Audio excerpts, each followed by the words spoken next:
Hello students, welcome to my channel Physics Made Easy. I hope you are working very hard. आज हम जो हमने पिछले topic में स्टडी किया था कि एक चार्ज पार्टिकल को जब हम मैग्नेटिक फील्ड में भेजते हैं तो क्या होता है, तो उसके ऊपर फोर्स लगती है एंड उस फोर्स के कैरेक्टरिस्टिक्स हमने पढ़े थे। थोड़ा सा मैं आपको रिकैप दे देता हूँ। वो फोर्स की क्या ख़ास बात होती है, वो फोर्स हमेशा वेलोसिटी वेक्टर के परपेंडिकुलर होती है। ये मैग्नेटिक फील्ड का खास कैरेक्टर है कि वो जो भी फोर्स चार्ज पार्टिकल के ऊपर एग्जर्ट करेगा वो फोर्स हमेशा वेक्टर जो वेलोसिटी वेक्टर है उसके परपेंडिकुलर होगी। वेलोसिटी ऊपर तो फोर्स ऐसे, वेलोसिटी ऐसे तो फोर्स ऐसे, मतलब force will always be perpendicular to the velocity. इसी वजह से मैग्नेटिक फील्ड कभी स्पीड चेंज नहीं कर पाता। Magnetic field can not change the speed of the charge particle. तो क्या क्या हुआ था, अगर तो पार्टिकल मैग्नेटिक फील्ड की ही डायरेक्शन में जा रहा है तो क्या होता है, तो फोर्स ही नहीं लगती, तो particle continues it's motion along the straight line. अगर थीटा 90 होता है तो क्या होता है, जो पार्टिकल है वो सर्कुलर मोशन एग्जीक्यूट करता है। उसमें भी हमने बेटा स्पेशल केसेस देखे थे कि सर्कल कंप्लीट बनेगा या नहीं बनेगा। अगर आपने वो नहीं देखा है, पिछला लेक्चर आपको ज़रूर देखना चाहिए। एंड बेटा कोशिश करो कि ये चीज़ें आपको ट्राई टू थिंक, जितना आप सोचोगे उतना आपका इंटरेस्ट डेवलप होगा, राइट बेटा। कुछ चीज़ें जेन्युइनली बहुत इंटरेस्टिंग होती हैं और yes, interest also depends upon person to person. किसी को बायो बहुत अच्छा लगता है, किसी को केमिस्ट्री बहुत अच्छा लगता है, बट बिलीव मी, अपने एक्सपीरियंस से बता रहा हूँ, अगर आप किसी भी चीज़ को थोड़ा गहराई में जाओगे तो आपको ऑलमोस्ट सारी चीज़ें अच्छी लगेंगी। तो आप थोड़ा सा इसको गहराई में जाके सोचा करो। ओके, सो अगर थीटा 90 होता है तो सर्कुलर मोशन होता है, और अगर थीटा ना 0 हो, ना 180 हो, ना 90 हो तो क्या होगा, तो हेलिकल पाथ शो होता है, जिसकी हेल्प से हमने नॉर्दर्न लाइट्स और सदर्न लाइट्स, जिनको ऑरोरा बॉयलिस भी बोलते हैं, वो आपको एक्सप्लेन किया था। फिर आपको बताया था कि सन के कंपैरिजन में हम कितने छोटे हैं। सन के ऊपर जो एक बबल बस्ट करता है जिससे सोलर फ्लेयर इसको सोलर फ्लेयर बोलते हैं इवेंट को, तो वहाँ से बेटा एनर्जेटिक इलेक्ट्रॉन्स एंड प्रोटॉन्स निकलते हैं। तो जो एक बबल है उसके कंपैरिजन में अर्थ कितनी छोटी है, तो बेटा आप सोच सकते हो कि सन कितना बड़ा होगा। ओके, उसके बाद बेटा आज हमने जो टॉपिक करना है इसका नाम है लॉरेंट्ज फोर्स।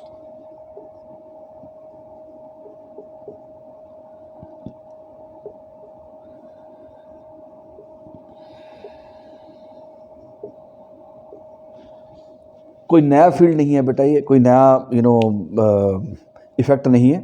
लॉरेंट्ज फोर्स का मतलब है अगर एक ही जगह पर इलेक्ट्रिक फील्ड भी हो और मैग्नेटिक फील्ड भी हो तो पार्टिकल के ऊपर कितनी फोर्स लगेगी। तो बेटा इलेक्ट्रिक फील्ड अपना काम करेगा और मैग्नेटिक फील्ड अपना काम करेगा। चलो पहले आपकी क्यूरियोसिटी मैं थोड़ी सी कोशिश करता हूँ कि शांत हो। मैग्नेटिक फील्ड और इलेक्ट्रिक फील्ड एक जगह पे कैसे लगाएंगे, बड़ा सिंपल है बेटा।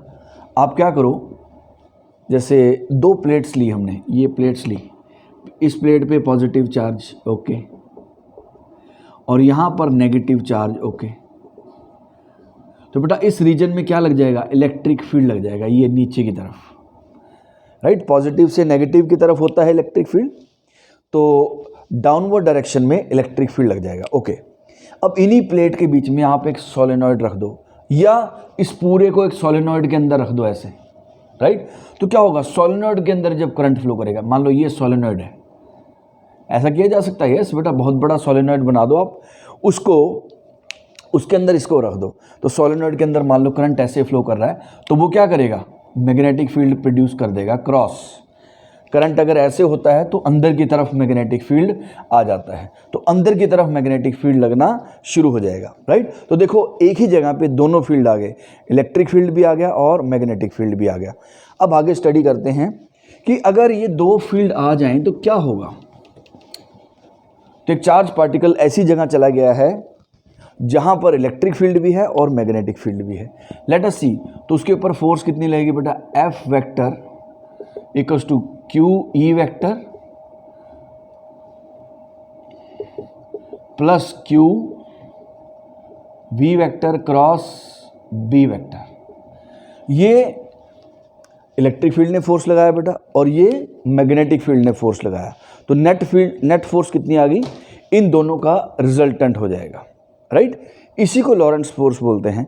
इसको लॉरेंट्ज इलेक्ट्रिकल फोर्स बोल देते हैं या इलेक्ट्रोस्टैटिक्स, और इसको लॉरेंट्ज मैग्नेटिक फोर्स बोल देते हैं। इन दोनों का रिजल्टेंट का मतलब बेटा ऐड नहीं कर देना है, सिंपली आपको दोनों फोर्सेस को वेक्टर लेके पैरेललोग्राम लॉ लगा के उसके बाद रिजल्टेंट निकालना है। ओके, तो बेटा इसके स्पेशल केस लेते हैं। मान लो first case, if v vector, b vector and e vector are parallel to each other. इसका मतलब क्या है बेटा, ये तीनों वेक्टर मान लो सेम डायरेक्शन में है। इलेक्ट्रिक फील्ड भी ऐसे है, ओके, मैग्नेटिक फील्ड भी ऐसे लगा हुआ है, ओके,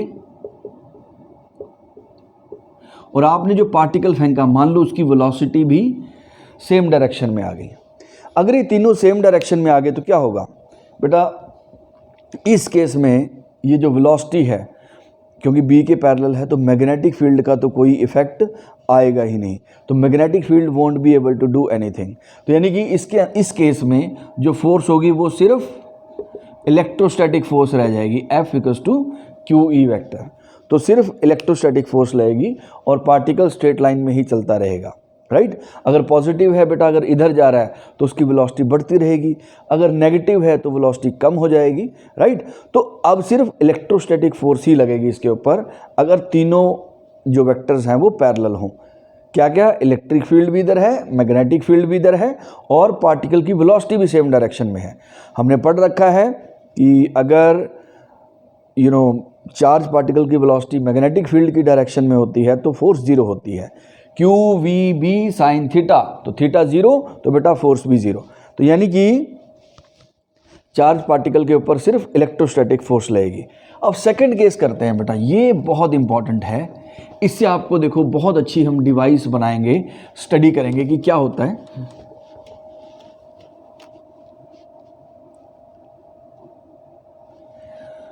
सेकंड केस क्या है, if v vector, b vector and e vector are mutually perpendicular.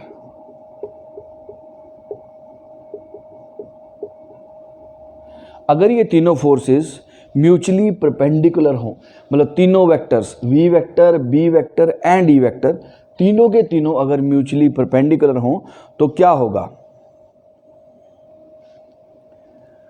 अगर v vector, b vector and e vector बेटा तीनों परपेंडिकुलर हों एक दूसरे के तो क्या होगा, लेट अस सी।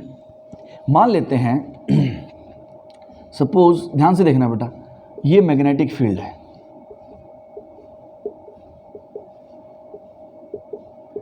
क्रॉस का मतलब अब तो आपको याद हो गया होगा, मैग्नेटिक फील्ड इज इनवर्ड्स, इस प्लेन के परपेंडिकुलर है और अंदर की तरफ लगा हुआ है। सपोज यहां से हमने एक पॉजिटिव चार्ज को भेजा Q V, positively charge particle को हमने इस तरफ भेज दिया। अब बेटा वो इस तरफ आएगा, अब देखो ध्यान से, ये मैग्नेटिक फील्ड उसके ऊपर फोर्स लगाएगा, किस तरफ फोर्स लगाएगा, अगर आप थोड़ा ध्यान से देखो हमने पढ़ा हुआ है वेलोसिटी की डायरेक्शन में थंब, वेलोसिटी की डायरेक्शन में थंब। मैं आपको थोड़ा सा रिकैप भी दे देता हूँ। फोर्स क्या होगी बेटा, क्यू वी क्रॉस बी। मैंने आपको बोला था किसी भी क्रॉस प्रोडक्ट का डायरेक्शन इस राइट हैंड पाम रूल से आप निकाल सकते हो। आपको क्या करना है बेटा, फर्स्ट वेक्टर की डायरेक्शन में थंब डालना है। ओके, फर्स्ट बी वेक्टर है, थंब हो गया, और सेकंड वेक्टर बी वेक्टर उसकी डायरेक्शन में टिप्स, तो ये ऐसे हो गया। अब आप देखो ऐसे, अब आप देख सकते हो आपका पाम किधर पुश कर रहा है, ऊपर, यानी कि इसके ऊपर जो बेटा फोर्स लगेगी वो ऊपर की तरफ लगेगी, यानी कि मैग्नेटिक फील्ड इस पे फोर्स लगाएगा एफ बी, ऊपर की तरफ, राइट। अब सुनना ध्यान से, मान लो इसी रीजन में इलेक्ट्रिक फील्ड भी है, यहां पर ये इलेक्ट्रिक फील्ड है नीचे की तरफ, electric field also exist in the same region, यहां पर इलेक्ट्रिक फील्ड भी लगा हुआ है। अब देखो पॉजिटिवली चार्ज पार्टिकल है तो बेटा इलेक्ट्रिक फील्ड किधर फोर्स लगाएगा, इलेक्ट्रिक फील्ड की फोर्स की डायरेक्शन इलेक्ट्रिक फील्ड के अलोंग ही होती है। अगर पॉजिटिव है तो सेम डायरेक्शन में, यानी कि इस पॉजिटिव चार्ज के ऊपर फोर्स नीचे की तरफ ही लगेगी। ओके, सो यानी कि इलेक्ट्रिक फोर्स जो है, इलेक्ट्रोस्टैटिक फोर्स जो है वो नीचे की तरफ लगी। अब बेटा ये फोर्सेस तो ऑपोजिट हो गई। अब हो सकता है ये इक्वल भी हों, ऐसा नहीं है कि होगा ही होगा, लेकिन हो सकता है ये दोनों फोर्सेस इक्वल हों। लेट अस सी, अगर बेटा ये दोनों फोर्सेस इक्वल हुई, F B equals to F E, तो क्या होगा? Let us see, Q V B sine 90। Sir 90 कैसे आया? वो तो मैंने बोला ही है, तीनों के तीनों एक दूसरे के परपेंडिकुलर हैं। वेलोसिटी इधर है बेटा, और आपका जो मैग्नेटिक फील्ड है वो अंदर की तरफ है, तो आपको 90 एंगल दिख गया। वेलोसिटी ऐसे और फील्ड अंदर की तरफ, तो 90 का angle. So Q V B sine 90 equals to Q into E. तो बेटा Q तो आपका कैंसिल हो गया, तो यहां से V की वैल्यू आ गई E अपॉन B। इसका मतलब क्या है बेटा? इसका मतलब है कि अगर पार्टिकल की वेलोसिटी इतनी हुई E अपॉन B, यानी कि इलेक्ट्रिक फील्ड की वैल्यू अपॉन मैग्नेटिक फील्ड की वैल्यू, अगर पार्टिकल की वेलोसिटी इतनी होती है तो पार्टिकल जो है वो अनडिविएटेड जाएगा, ना वो ऊपर मुड़ेगा और ना ही वो नीचे मुड़ेगा, क्योंकि दोनों फोर्सेस बैलेंस हो गई। एंड यस बेटा, there is no gravity, gravity हम यहाँ नहीं ले रहे हैं, तो पार्टिकल यहाँ से सीधा चला जाएगा। इसको हम बोलते हैं वेलोसिटी सेलेक्टर। तो बेटा देखो ध्यान से, यहाँ से पार्टिकल सीधा गया। कौन सा पार्टिकल सीधा जाएगा? जिसकी वेलोसिटी E बाई बी के इक्वल होगी। तो इसका मतलब क्या है? मान लो आपके पास बहुत सारे पार्टिकल्स हैं और जो कि डिफरेंट वेलोसिटी से चल रहे हैं, तो बेटा आपको चाहिए एक पर्टिकुलर वेलोसिटी से चलता हुआ पार्टिकल, राइट। मान लेते हैं, एक नंबर ले लेते हैं, मान लो आपको चाहिए बेटा सपोज 50 मीटर पर सेकेंड वाला पार्टिकल। तो आपको क्या करना है? E by B equals to 50 put करना है। मतलब E और B को इस तरीके से एडजस्ट करना है कि वो 50 के इक्वल आ जाए। मान लो E को आप 50 यूनिट ले लो और B को ले लो 1, या फिर E को 100 ले लो, B को 2 ले लो। मतलब E बाई बी अगर 50 हो गया तो बेटा ये दोनों फोर्सेस जो हैं एक दूसरे को नलीफाई कर देंगी और पार्टिकल जो है वो सीधा चला जाएगा। सर ऐसा हमें क्यों चाहिए होता है? बेटा बहुत सारे एक्सपेरिमेंट्स हैं जिसके लिए हमें पार्टिकल्स चाहिए होते हैं एनर्जेटिक, लेकिन एक पर्टिकुलर वेलोसिटी के। बेटा यहाँ पर एक्यूरेसी बहुत ज़्यादा चाहिए होती है। मैं आपको छोटा सा एक एग्जांपल देता हूँ। अगर आप बेटा अपनी मेडिसिन की डोज देखो, कभी भी सबके घरों में मेडिसिन होती हैं, आप किसी भी मेडिसिन के ऊपर थोड़ा सा पढ़ के देखना। आप पढ़ोगे 2 mg 5 mg, आप उसका मीनिंग समझो बेटा ध्यान से। अगर आप अपने आसपास की चीज़ों को ध्यान से देखो, आप काफ़ी ज़्यादा चीज़ें सीख जाओगे। बेटा 5 mg का मतलब सोचना क्या होता है? 5 मिलीग्राम, 1 ग्राम का भी 1000वां हिस्सा बेटा मिली होता है, तो 5 मिलीग्राम उसकी डोज है। तो आप सोचो बेटा कितनी ज़्यादा एक्यूरेसी चाहिए।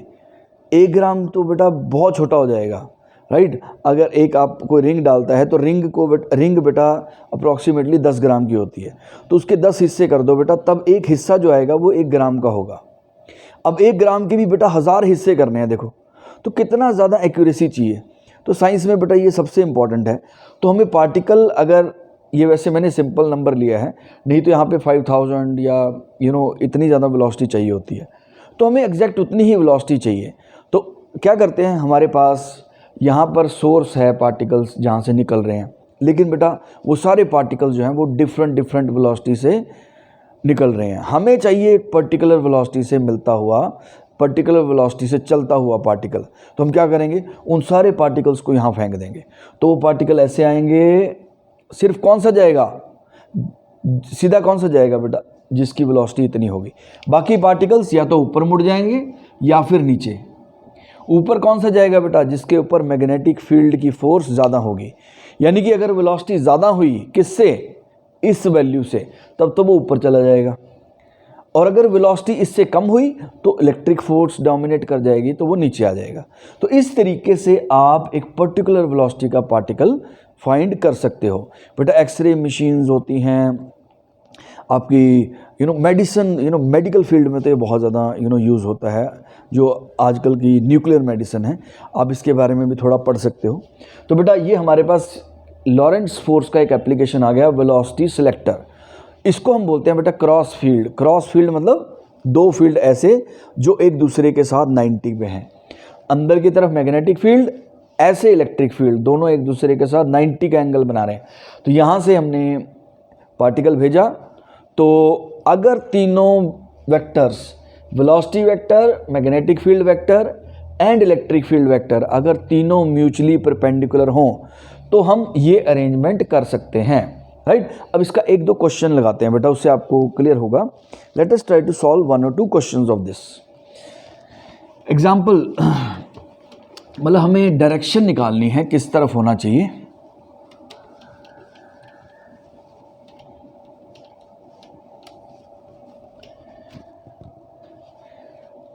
ध्यान से समझना बेटा। सपोज ये मैग्नेटिक फील्ड है इस तरफ,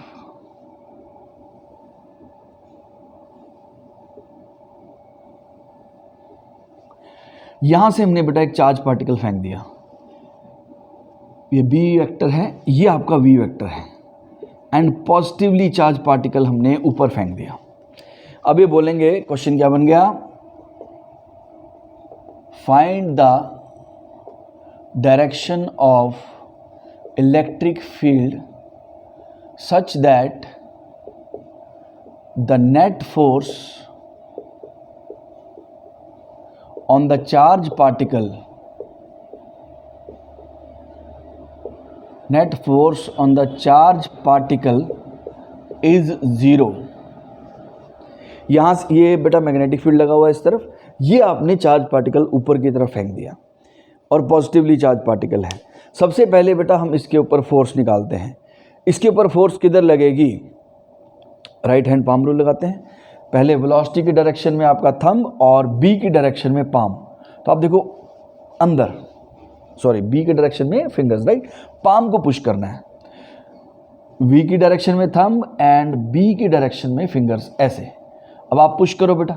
जब आप पुश कर रहे हो आप देख सकते हो ये जो पुश है वो क्या है, force due to magnetic field. यानी कि फोर्स किधर आ गई, अंदर की तरफ। ये force due to magnetic field आ गई। अंदर की तरफ वाले वेक्टर को कैसे दिखाया जाता है बेटा, क्रॉस के साथ। ओके, ये हो गया। अब ये क्या कह रहे हैं, किस तरफ इलेक्ट्रिक फील्ड लगाएं। अगर बेटा आपको अंदर वाली फोर्स नलीफाई करनी है तो आपको फोर्स बाहर की तरफ लगनी चाहिए। इस पॉजिटिवली चार्ज पार्टिकल के ऊपर फोर्स बाहर की तरफ लगनी चाहिए। तो इलेक्ट्रिक फील्ड की डायरेक्शन किधर आ गई, बाहर, क्योंकि इलेक्ट्रिक फील्ड तो जिधर होता है उधर ही फोर्स लगाता है ऑन पॉजिटिवली चार्ज पार्टिकल। तो यानी कि यहाँ पर फील्ड जो है, इलेक्ट्रिक फील्ड की डायरेक्शन क्या होनी चाहिए बेटा, डॉट्स, यानी कि perpendicular to the plane of paper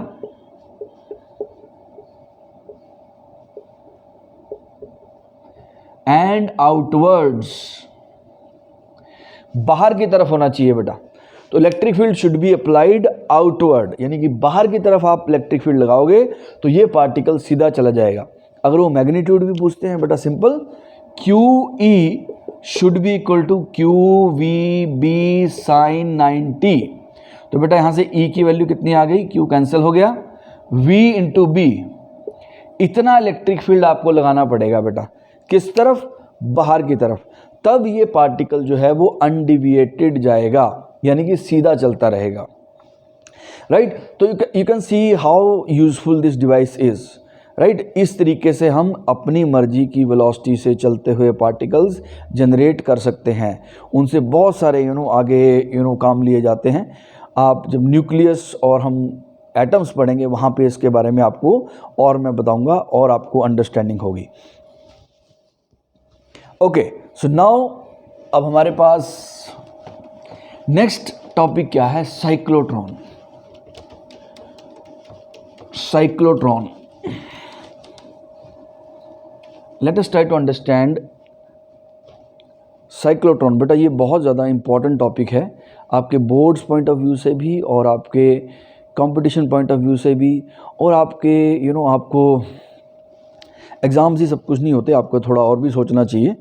generally भी आपको इसके बारे में थोड़ा पता होगा तो आप सोच सकते हो कि क्या क्या हो रहा है, चीज़ें कैसे डेवलप हो रही हैं, राइट। सुनना ध्यान से, साइक्लोट्रॉन क्या होता है? यस, स्कूल के लिए तो बेटा बहुत इंपॉर्टेंट है, आपको याद रखना है। अभी आप बोलोगे सर हमें तो पढ़ना है स्कूल के एग्ज़ाम के लिए या कंपटीशन एग्ज़ाम के लिए, गुड, लेकिन फिर भी थोड़ा सा 1-2% सोचा करो कि ओके कुछ हो रहा है हमारे आसपास तो उसके बारे में पता होना चाहिए। साइक्लोट्रॉन क्या होता है? नाम से आपको थोड़ा थोड़ा आइडिया लग गया होगा। साइकिल इसमें होगा, कुछ सर्कल होगा। ट्रॉन मतलब इलेक्ट्रॉन, प्रोटॉन, राइट। न्यूट्रॉन नहीं, क्योंकि न्यूट्रॉन को तो ना तो इलेक्ट्रिक फील्ड से कोई फ़र्क पड़ता है और न्यूट्रॉन को ना ही मैग्नेटिक फील्ड से फ़र्क पड़ता है। साइक्लोट्रॉन बेसिकली क्या है बेटा? It is a particle accelerator. It is a device which is used to accelerate charged particles to very high velocity, very high speed या velocity और kinetic energy। बेटा जब वेलोसिटी बढ़ जाएगी तो उनकी काइनेटिक एनर्जी बढ़ जाएगी, तो आप बहुत ज़्यादा एनर्जेटिक पार्टिकल्स इससे जनरेट कर सकते हो। एंड बेटा सोचना, बहुत सारे बच्चे सोचते हैं कि सर हमें साइंस में थोड़ा मुश्किल लगता है, जब हम साइंस पढ़ते हैं हमें मुश्किल आती है अंडरस्टैंडिंग में। बेटा वो उसका जो बेसिक रीज़न जो मुझे लगता है वो ये है कि हमारी जो इंट्यूशन होती है, राइट, जो हमारा कॉमन सेंस डेवलप हुआ है वो थोड़ा सा हम उसको जितना हम ऑब्जर्व करते हैं उसके हिसाब से डेवलप होता है। मैंने बोला एक पार्टिकल को बहुत हाई वेलोसिटी देनी है, तो ऑनेस्टली आप सोचना बेटा आपके दिमाग में क्या पिक्चर आई होगी, राइट। और आपको सोचना जरूर चाहिए। जैसे ही कोई टीचर आपको कुछ ऐसा समझाने लगे आप एकदम से दिमाग ऑन किया करो, अच्छा मेरे दिमाग में क्या आइडिया आता है। बेटा ये आपको हेल्प करेंगे चीज़ें, बिलीव मी। अगर आप थोड़ा सा क्यूरियस हो गए ना तो आपको चीज़ें अच्छे समझ आएंगे। अच्छा, जैसे ही मैंने बोला कि पार्टिकल को हाई वेलोसिटी पे लेके जाना है, बिलीव मी, मेरे को जब पहली बार मैंने सुना था मेरे दिमाग में तो 500 किलोमीटर पर आवर आया था। तो 500 किलोमीटर पर आवर बहुत ज़्यादा स्पीड होती है बेटा। 100 की स्पीड पे गाड़ी पास से निकल जाए तो हम कांप जाते हैं। अगर रोड पे खड़े हो 100 किलोमीटर अगर आपके पास से गाड़ी जाएगी, बहुत ज़्यादा उससे वाइब्रेशन होंगी।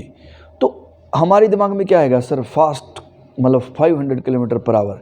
बट बेटा नहीं, ये पार्टिकल्स की वेलोसिटी की बात कर रहे हैं, ये क्वांटम वर्ल्ड की बात कर रहे हैं, सब एटॉमिक पार्टिकल्स।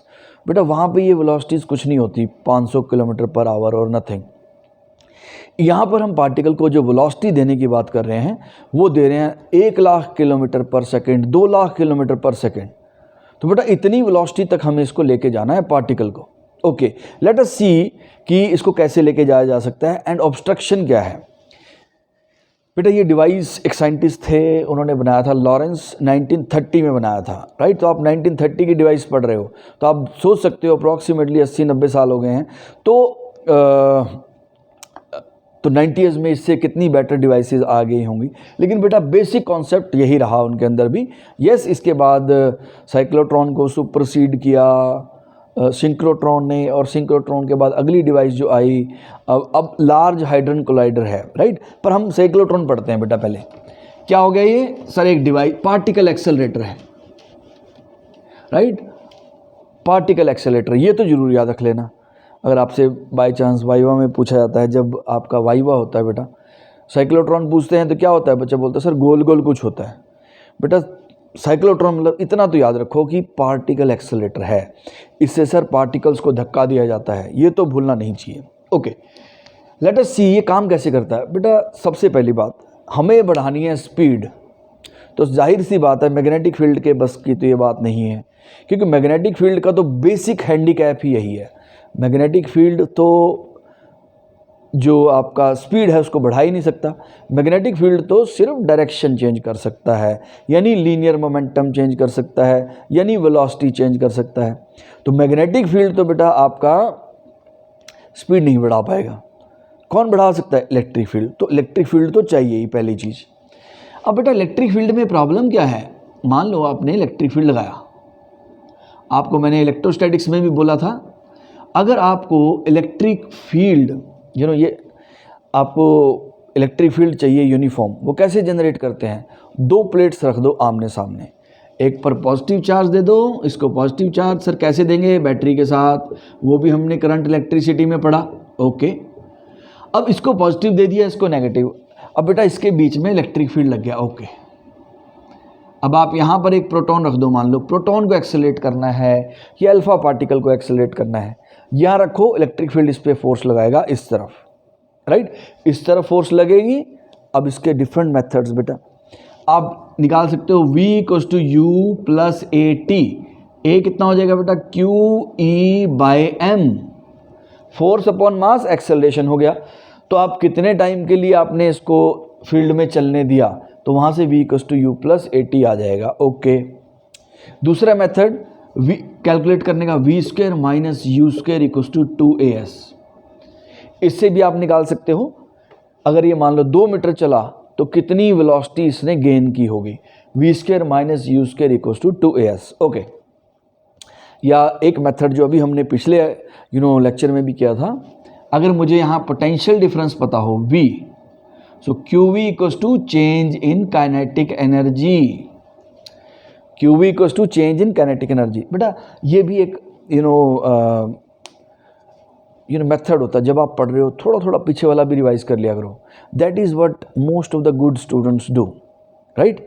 जैसे मैं भी पढ़ा रहा हूँ, अब टीचर है, अभी मैं आपको जैसे ये पढ़ा रहा हूँ, मैग्नेटिक फील्ड हम पढ़ रहे हैं, तो एकदम से कोई फार्मूला आता है, हम भी वो रिवाइज़ कर लेना चाहिए ताकि आपको वो चीज़ें याद रहें। एकदम से तो सबको कुछ याद रखना बेटा बड़ा मुश्किल होता है। लेकिन देखो, मैंने इसमें काइनेमेटिक्स भी रिवाइज़ कर लिया, थोड़ा सा फोर्स भी रिवाइज़ कर लिया, F इक्वल्स टू m में, और ये वर्क पावर एनर्जी भी रिवाइज़ कर लिया। Work done by electric field QV electrostatics में हमने पढ़ा था, equals to change in kinetic energy, work energy theorem बेटा बहुत इंपॉर्टेंट थ्योरम है। तो वर्क एनर्जी थ्योरम यानी कि आप इससे भी काइनेटिक एनर्जी फाइंड कर सकते हो। लेकिन बेटा प्रॉब्लम आ गया। क्या प्रॉब्लम आ गया? मैंने आपको बताया स्पीड कितनी चाहिए बेटा, स्पीड चाहिए 2 लाख किलोमीटर पर सेकेंड, राइट। अब आई वॉज इन्फॉर्म्ड कि जो दुनिया की इस वक्त फास्टेस्ट कार है, जो अप्रॉक्सीमेटली 500 को टच करती है, तो बेटा उसको भी 45 सेकंड लगते हैं। तो 45 सेकंड तक उसको एक्सेलरेट करवाना पड़ता है, यानी कि रेस दे के रखनी पड़ती है 45 सेकंड तक। ऑलमोस्ट 1 मिनट हो गया बेटा, ऑलमोस्ट, राइट, 15 सेकंड कम है। तो 45 सेकंड तक सोचो आपको उसको स्पीड अप करना है, तब जाके वो कहाँ पहुँची? 500 किलोमीटर पर आवर पे। हम किसकी बात कर रहे हैं? 2 लाख किलोमीटर पर सेकंड। तो आप सोचो कितनी देर तक इसको एक्सेलरेट करवाना पड़ेगा। बट बेटा प्लेट के बीच में डिस्टेंस तो फिर जल्दी ख़त्म हो जाएगा ना। यहाँ से चला यहाँ तक, आपको लगता है यहाँ से यहाँ तक ये 2 महीने तक चलता रहेगा? नो। 1 घंटे तक, 2 घंटे तक? नो। तो प्रॉब्लम आ गई कि आप अगर आपको ज़्यादा स्पीड देनी है बेटा, ये डिस्टेंस ज़्यादा होना चाहिए। लेकिन ये फिर प्रॉब्लम आ जाएगी। हमने पढ़ा था प्लेट्स के बीच में यूनिफॉर्म फील्ड तभी होता है जब वो पास पास होती हैं। तो आप प्लेट्स का गैप बढ़ाओगे तो फील्ड वीक होना शुरू हो जाएगा, इसको फ्रिंजिंग बोलते हैं बेटा। तो फील्ड जो है वो वीक होना शुरू हो जाएगा, राइट। तो फिर यानी कि प्रॉब्लम आ गई कि इलेक्ट्रिक फील्ड अकेले के बस की बात तो नहीं है, या फिर कोई हमारे पास ऐसा मैकेनिज़्म हो कि हम इलेक्ट्रिक फील्ड लगा दें बहुत दूर तक, मतलब एक स्टेट से दूसरे स्टेट तक कोई ऐसी मशीन बनाएं, ऐसा भी हो सकता है। लेकिन फिर भी बेटा बहुत मुश्किल है। तो जो साइंटिस्ट थे लॉरेंस, उन्होंने कहा कि okay let us make use of magnetic field, magnetic field का यूज़ करते हैं। तो उन्होंने क्या किया बेटा, ध्यान से समझना। ये सबसे पहले मान लेते हैं कि ये बॉक्स है, ये बॉक्स है बेटा, इसको मैं बीच में से काट देता हूँ। यहाँ से बॉक्स है सिलेंड्रिकल, राइट। जैसे आपका आप कैसरोल होता है, जो कैसरोल जिसके अंदर खाना गरम रखा जाता है, रोटी जिसमें रखते हैं बेटा गरम, वो उसको बीच में से काटो। तो बीच में से काटेंगे तो क्या दिख जाएगा आपको? आपके पास 2 डी शेप बॉक्स आ जाएंगे, राइट। इस शेप के बॉक्स आ जाएंगे, ये ऐसे, राइट। एक ये हो जाएगा, एक इसके सामने दूसरा। तो बेसिकली साइक्लोट्रॉन की कंस्ट्रक्शन में सबसे पहली चीज़ है ये 2 D shape hollow box, right. और ये किसके बने हुए हैं बेटा?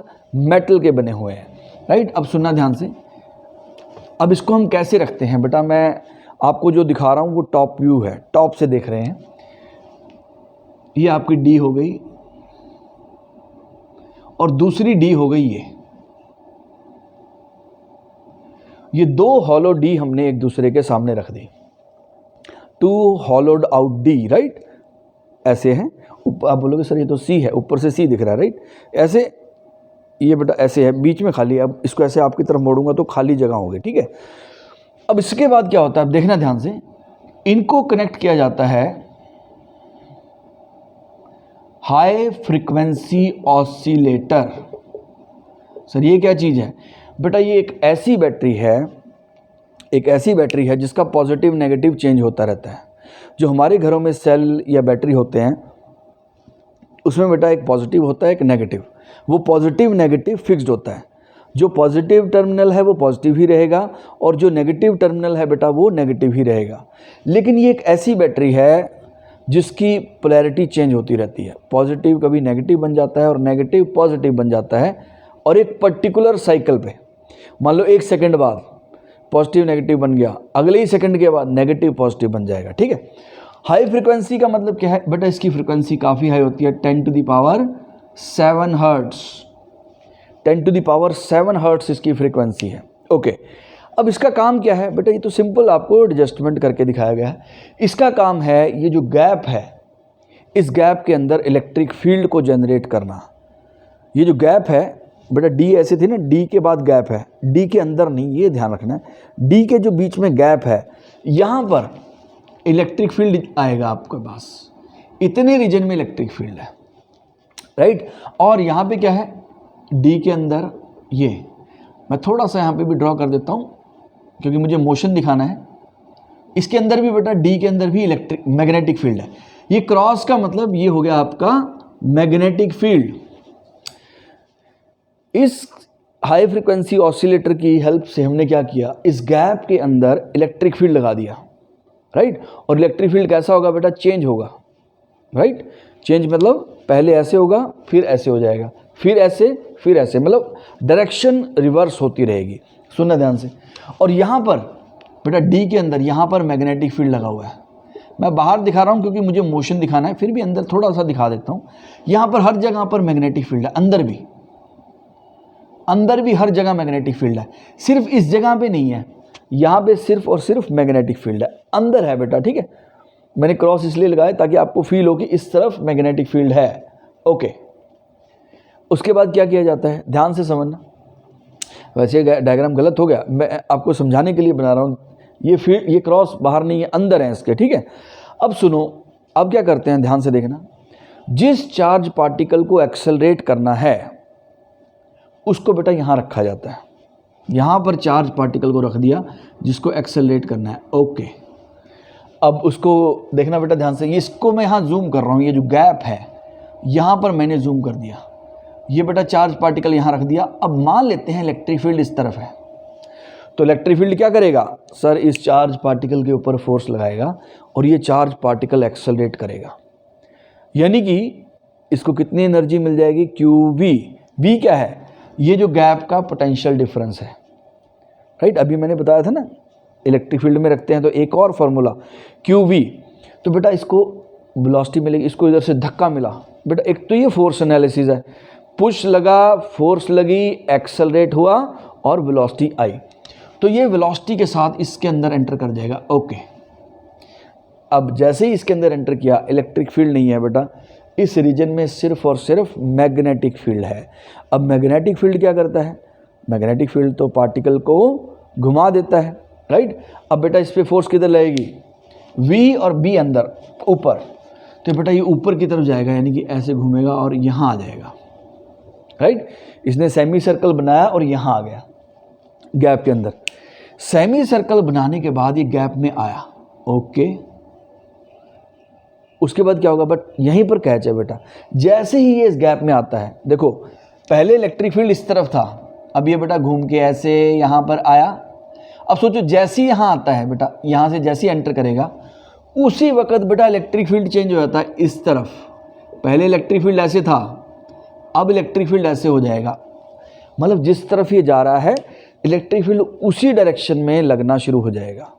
ये चमत्कार बेटा ये डिवाइस कर रही है, हाई फ्रिक्वेंसी ऑसिलेटर। इसको इंजीनियरिंग में पढ़ाया जाता है। ओके, तो बेटा इस तरफ इसके ऊपर क्या लगेगी, फोर्स लगेगी, क्योंकि इलेक्ट्रिक फील्ड इस तरफ है। अब देखो, पहले मान लेते हैं ये 10 मीटर पर सेकंड से एंटर किया, तो बेटा जब ये घूम के आएगा, अब इसको मैग्नेटिक फील्ड तो फोर्स कम, मैग्नेटिक फील्ड तो आपका जो आपकी स्पीड है वो कम करता ही नहीं। तो जब बेटा 10 से एंटर करेगा, ये 10 से ही बाहर आएगा, राइट। पिछले लेक्चर में हमने पढ़ा था magnetic field does not change the speed, तो स्पीड नहीं चेंज हुई बेटा।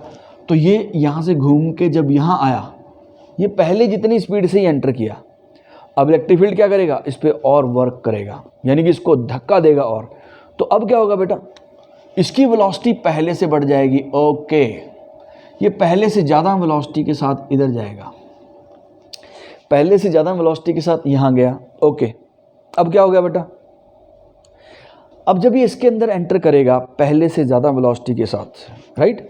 अब मैग्नेटिक फील्ड अगेन, इस डी के अंदर कोई इलेक्ट्रिक फील्ड नहीं है, सिर्फ मैग्नेटिक फील्ड है।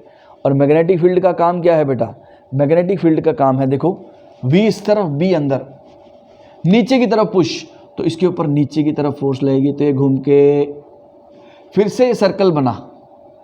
एंड आपको पता है बेटा स्पीड मैटर नहीं करती मैग्नेटिक फील्ड में, यानी कि टाइम पीरियड के लिए। तो ये सेम टाइम में, उतने ही टाइम में, जितने टाइम में यहाँ ये चक्कर काटा था, उतने ही टाइम में ये चक्कर भी लगेगा बेटा सेमी सर्कल का, क्योंकि टाइम पीरियड क्या होता है 2πm/bq, राइट। मैं लिख भी देता हूँ, टाइम पीरियड कितना होता है बेटा 2πm/bq। ओके, ये आपका टाइम पीरियड होता है सर्कल को कंप्लीट करने का। तो बेटा आधे सर्कल का टाइम जो होगा वो इसका आधा हो जाएगा। अब क्या होगा, ये जब यहाँ से घूम के यहाँ आया, अब फिर से वही, जैसे ही यहाँ पे पहुँचा उसी वक्त इसकी पोलैरिटी फिर से स्विच हो गई, यानी कि अब इलेक्ट्रिक फील्ड इस तरफ आ गया। तो अब ये बेटा इसको फिर से एक धक्का मिलेगा, तो ये पहले से ज़्यादा वेलोसिटी के साथ एंटर करेगा, रेडियस बढ़ी,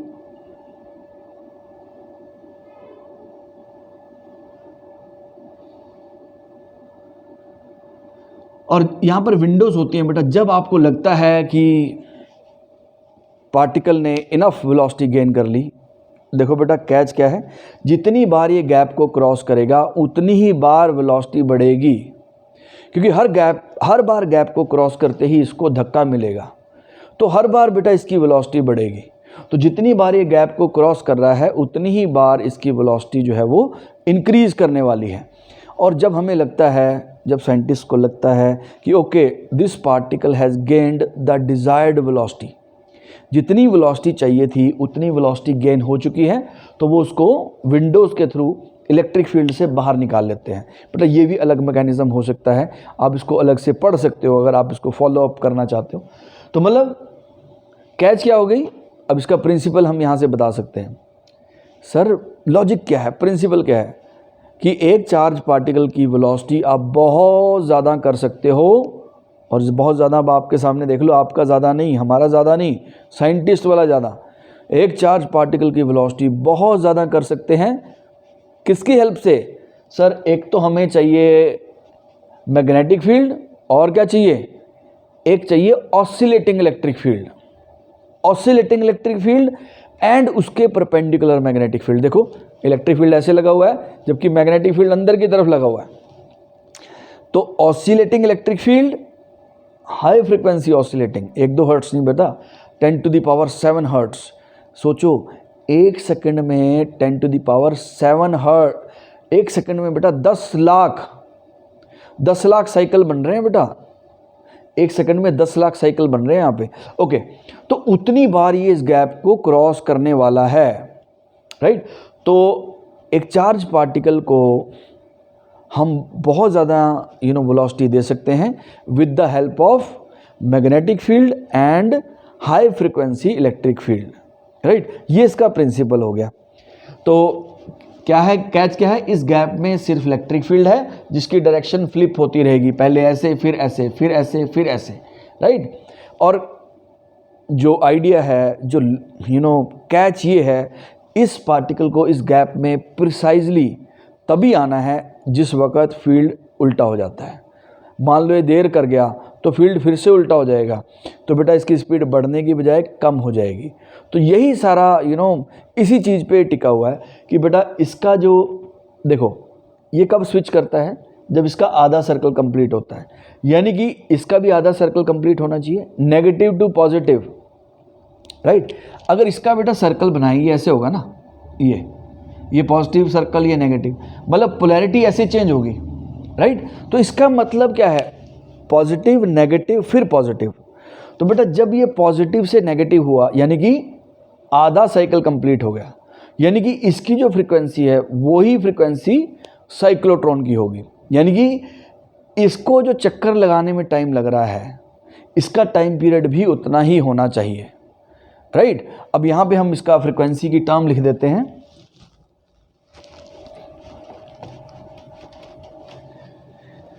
बेटा टाइम पीरियड ये होता है, तो frequency of cyclotron BQ upon 2πm, this is the frequency of the cyclotron. ये फ्रीक्वेंसी ऑफ द साइक्लोट्रॉन हो गया, आपको याद रखना है।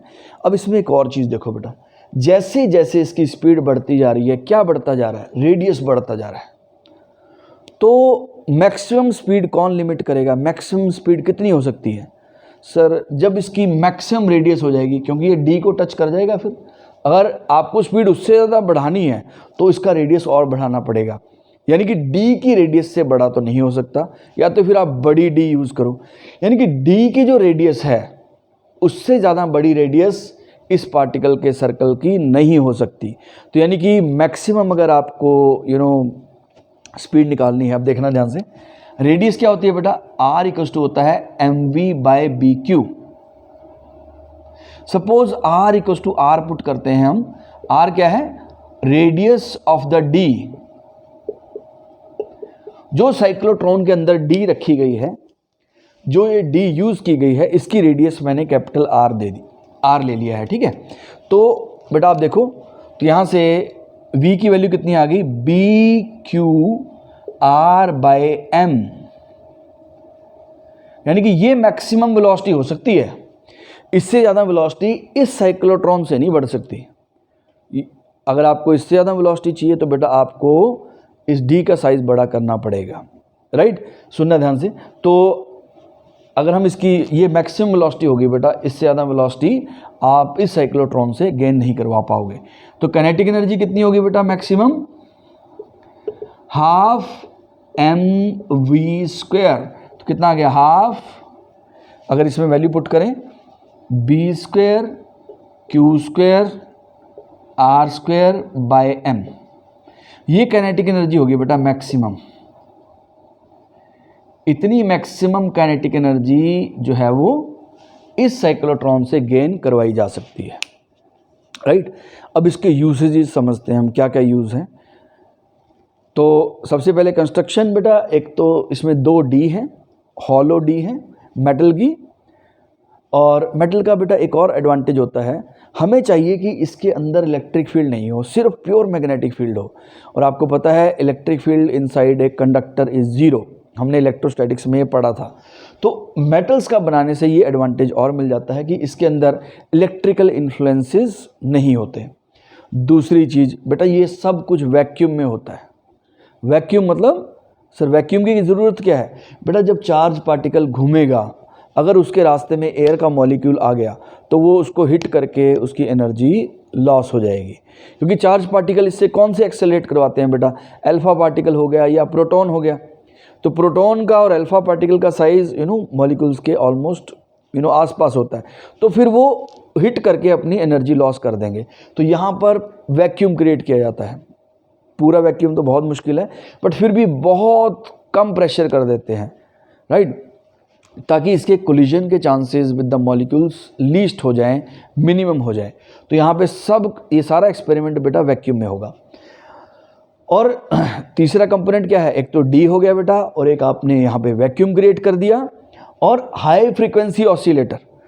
मतलब एक ऐसा बैटरी जिसका प्लस माइनस चेंज होता रहता है, और इलेक्ट्रिक फील्ड सिर्फ इस गैप में है, इस गैप में इलेक्ट्रिक फील्ड है, और इन डी के अंदर सिर्फ मैग्नेटिक फील्ड है। तो इस तरह से हम चार्ज पार्टिकल को बहुत हाई वेलोसिटी दे सकते हैं। And this device is again called cyclotron. 1930 में बेटा इसको बनाया गया था, उसके बाद इसके अंदर बहुत इंप्रूवमेंट हो गई है। अब जो लेटेस्ट डिवाइस है, आपको थोड़ा सा बताता हूँ, अब जो लेटेस्ट डिवाइस है जो इस प्रिंसिपल पे बनी है वो है लार्ज हाइड्रन कोलाइडर, और ये बेटा जिनेवा में है।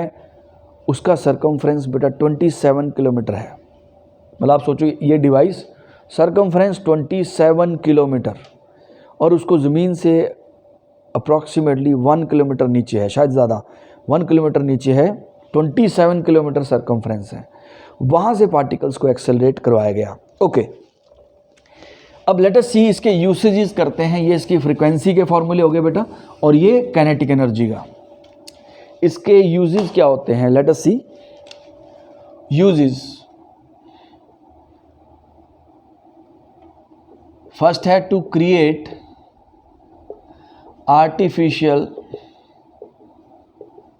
Radio activity. Artificial radioactivity बेटा ये आपके आपको थोड़ा बहुत आइडिया है। जब हम न्यूक्लियस पढ़ेंगे तो वहाँ पे आपको और अच्छे से डिटेल में मैं समझा पाऊँगा। कुछ चीज़ें नेचुरली रेडियो एक्टिव होती हैं, लेकिन कुछ के अंदर रेडियो एक्टिविटी ट्रिगर की जा सकती है। मतलब वो बस रेडियो एक्टिव होने वाले हैं, उनको थोड़ा सा धक्का चाहिए। जैसे कुछ बच्चे होते हैं वो मतलब बस पढ़ने वाले होते हैं, उनको थोड़ा सा पुश करो, बेटा पढ़ लो। कोई किसी को ज़बरदस्ती पढ़ाना पड़ता है, मतलब वो they are on the verge of radioactivity, right. To create artificial radioactivity. Okay, second in medical science.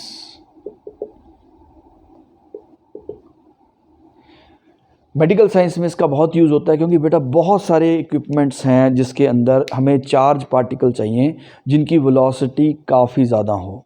तो काफ़ी ज़्यादा वेलोसिटी वाले पार्टिकल्स के लिए हमें ये डिवाइस यूज़ करना पड़ता है, क्योंकि उसी से ही आगे रेडिएशंस बनती हैं। जैसे एक्सरे चाहिए आपको, एक्सरे से हमारे बोन का फ्रैक्चर का पता लगता है, और भी बहुत सारी चीज़ें एक्सरे से पता लगती हैं। तो बेटा एक्सरे बनेंगी कैसे, चार्ज पार्टिकल से ही एक्सरेज बनती हैं। ये भी आपके सिलेबस में थोड़ा सा इसका इंट्रोडक्शन है, वो भी आपको समझाऊंगा। आपको बहुत अच्छा लगेगा जब हम पढ़ेंगे कि ऐसा ये रेडिएशन ऐसे बनाई जाती है। उसके बाद बेटा एक न्यूक्लियर मेडिसिन में इसका काफ़ी काम होता है। मैंने अभी रिसेंटली ही इसके बारे में थोड़ा सा पढ़ा, तो मुझे बड़ा फील्ड फैसिनेटिंग लगा। आप इसको पढ़ सकते हो, जो मेडिकल के स्टूडेंट हैं, you must read something about it, क्योंकि आपको कोई पता नहीं बेटा कौन सी चीज़ कब इंस्पायर कर दे किसी को। तो आप न्यूक्लियर मेडिसिन के बारे में पढ़ना कि उनके अंदर वो उनकी अप्रोच क्या है डिजीज़ को लेके, वो कैसे डिजीज़ को ठीक करेंगे, कैसे डिटेक्ट करेंगे, डायग्नोज कैसे करेंगे। तो ये बेटा इसके यूसेजेस हो गए to create the artificial radioactivity in medical science. And yes, एक और इसकी एप्लीकेशन आप लिख सकते हो, to carry out artificial to carry out nuclear transmutation. नए न्यूक्लियस बनाने के लिए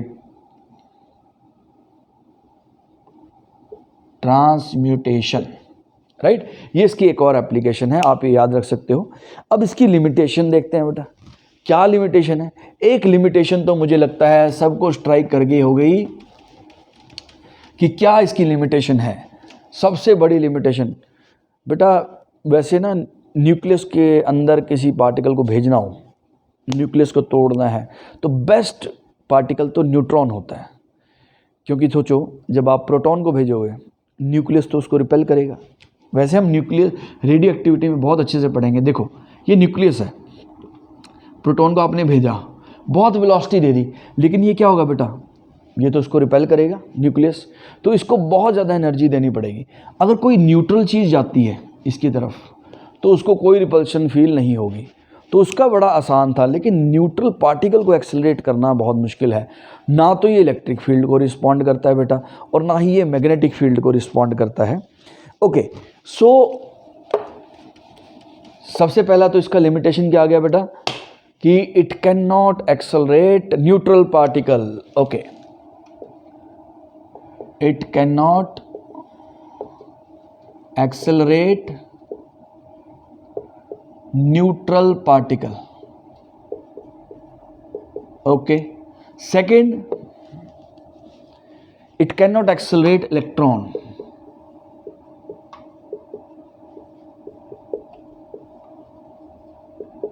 ये इलेक्ट्रॉन को भी एक्सेलरेट नहीं कर सकता.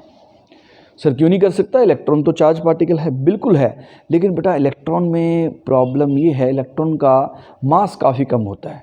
तो जब बेटा उसका उसकी वेलोसिटी बढ़ती है तो उसका मास बढ़ जाता है. बेटा ये रिलेटिविटी में आप पढ़ते हो, जो लोग आगे मेजर फिजिक्स करेंगे तो उनको पढ़ाया जाता है. पर आपको थोड़ा आइडिया मैं देता हूँ. m = m0 by under the root 1 - v²/c². Electron बेटा जब वेलोसिटी बढ़ती है, इलेक्ट्रॉन की वेलोसिटी बहुत जल्दी काफ़ी ज़्यादा हो जाती है, राइट. तो उसका मास चेंज हो जाता है. मैंने आपको बताया ये सारा सिस्टम इस बात पे रिलाई कर रहा है कि बेटा चार्ज पार्टिकल एग्जैक्ट यहाँ पहुँचना चाहिए जब पोलैरिटी रिवर्स होती है. जैसे ही पोलैरिटी रिवर्स हुई उसी वक्त यहाँ पहुँचना है.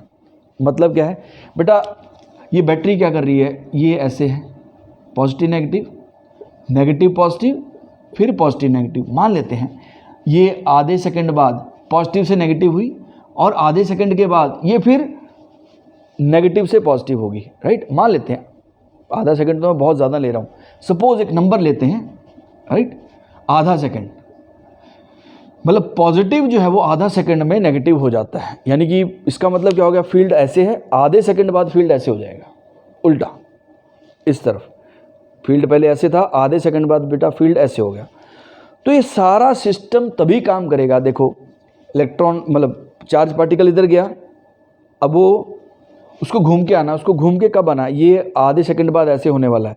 तो पार्टिकल को भी आधे सेकंड में यहाँ पे वापस आना है. यानी कि ये टाइम पीरियड और इसका टाइम पीरियड सेम होने चाहिए. अब बेटा टाइम पीरियड क्या है, 2πm/bq. तो अगर पार्टिकल की वेलोसिटी बढ़ेगी तो उसका बेटा m बढ़ जाएगा, जैसे मैं बता रहा हूँ. तो m बढ़ेगा तो बेटा टाइम पीरियड बढ़ जाएगा. तो यानी कि वो लेट पहुँचेगा यहाँ पे. तो जब वो लेट पहुँचेगा तो हो सकता है इलेक्ट्रिक फील्ड ऐसे से वापस ऐसे हो गया हो, तो बेटा वो स्लो हो जाएगा. So it can not accelerate electron as mass equals to this changes with the velocity. Hence electron, इसको हम बोलते हैं goes. Electron cannot keep up with the oscillator. मतलब ऑसिलेटर बेटा इसका तो इसकी फ्रीक्वेंसी फिक्स्ड है. इसने तो मान लो आधे सेकंड बाद फ्लिप होना है तो होना ही होना है. तो ये तो आधे सेकंड के बाद एकदम से फ्लिप कर देगा बेटा. तो फिर इलेक्ट्रॉन वहाँ अगर देर से पहुँचेगा तो प्रॉब्लम आ जाएगी. यानी कि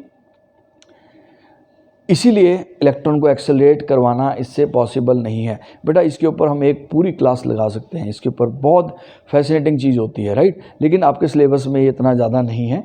लेकिन फिर भी मैंने आपको थोड़ा सा आइडिया दिया. सोचो चीज़ें जब चलती हैं तो भारी हो जाती हैं. एक बार बेटा जब मेरे को किसी ने बताया तो मैंने भी सोचा. एक तो हम कुछ चीज़ें अपने आप को कन्विंस करवा लेते हैं. मैंने कहा हाँ मैंने फील किया है, जब गाड़ी खड़ी हो तो हल्की होती है और जब चलती है तो भारी हो जाती है. बेटा नहीं, ये वाली बात नहीं है. गाड़ी चलती है तो भारी हो जाती है. No, it is not like this. बेटा मैं बात कर रहा हूँ velocities of the order of speed of light. जब पार्टिकल्स स्पीड ऑफ लाइट के आसपास चलते हैं तो उनका मास इंक्रीज हो जाता है. वेट नहीं बेटा, मास, मैटर बढ़ जाता है उनके अंदर कहीं से. उनकी इनर्शिया बढ़ जाती है किसी तरीके से, राइट. यही अगेन मिस्ट्री है. This is the again the highest level of physics. तो बेसिकली प्रॉब्लम क्या आ गई बेटा, पहले it can not accelerate neutral particle and second it can not accelerate electron because उसका मास बहुत जल्दी बहुत बढ़ जाता है और इसीलिए वो ऑसिलेटर के साथ कीप अप नहीं कर पाता, राइट बेटा. सो बेटा आपको ये अच्छे से लेक्चर देखना है, समझना है. और ये हमारी साइक्लोट्रॉन डिवाइस थी. अब नेक्स्ट लेक्चर में हम इनके थोड़े क्वेश्चंस करेंगे और नेक्स्ट टॉपिक करेंगे, राइट। ओके बेटा, please take care and please study hard work के बिना नहीं मिलेगा बेटा कुछ। मेहनत करो, जितनी मेहनत करो बेटा, अपने आप को जितना बिलीव मी पुश कर सकते हो, पनिश कर सकते हो, उतना ज़्यादा आपको अच्छा रिजल्ट मिलेगा। ओके बेटा, take care, see you, bye bye.